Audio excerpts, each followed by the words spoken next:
Well, welcome back, ladies and gentlemen, to Thesis Gold's channel, advancing high-grade resource potential in the Golden Horseshoe of Northern British Columbia. Joining us, as always, the Chief Executive Officer, Yuan Webster. Welcome back, sir. Thanks, Kyle. Pleasure to be here. Such a pleasure to have you, man. We got lots to kick off today. I mean, putting aside the fact that Thesis Gold stock has been rallying quite aggressively in this market, incredible to see that. So congratulations to the shareholders out there that have been supporting this story. But more importantly, too, I'm hoping they're paying attention to the gold price itself. As we discussed before we started filming here, I mean, the Federal Reserve came out, and as soon as they didn't surprise us with interest rate hikes, gold kind of sold off. But hopefully that's not giving too much skittish feelings, because over the last 5 rate hikes going back decades, 100% of the time gold has rallied, and we know what's coming up this year. So I mean, it's definitely going to be an intriguing year for the commodities price. But leading into that, I mean, Thesis Gold identifies multiple new epithermal targets at the ranch. So I mean, take that off, tell us what's going on here. Sure, thanks, Kyle.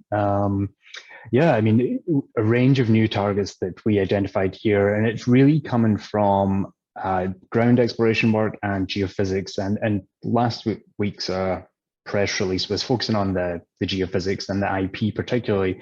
And the reason that we selected IP as an exploration tool is that in 2007, I guess, so post all the historic drilling, they completed an IP survey over the known zones of gold mineralization, and it has a very good correlative signature with the known zone. So you get this strong chargeability response, which is related to all the sulfide content associated with the gold mineralization, giving you this strong chargeability. And then you also get a coincident response in the resistivity, which is basically associated with a lot of silica alteration. And if you remember, you know, we've talked about this before, but the gold mineralization at Ranch is associated with these vuggy silica zones with good sulfide content. So that coincident signature that we see in the IP is a really good fingerprint for testing these gold zones.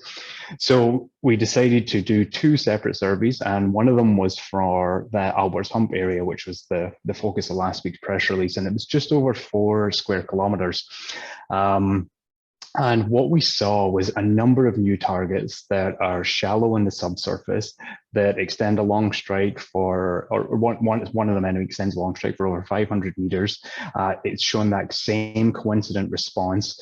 And I guess, you know, the IP itself is just one tool, but what gives us a lot more confidence in these targets at Albert's Hump is that we also have a 2+ kilometer long soil anomaly associated with it. And in that press release, we had antimony, for example, showing the soil anomaly, but which is just a kind of classic pathfinder element for these high sulfidation epithermal systems and porphyry systems. And we're getting kickers on all of those typical elements associated with those suites as well. So that's given us a lot of confidence.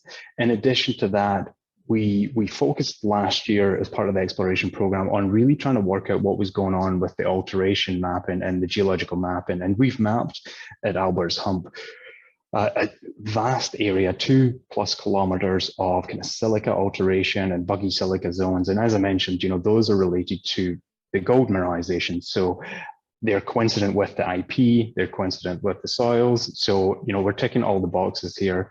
And then the last kind of piece of the puzzle really is the ground magnetics. So we also completed detailed ground mag over that area as well. And we see nice big linear trending northwest and northeast anomalies. And those are typically associated with the faults.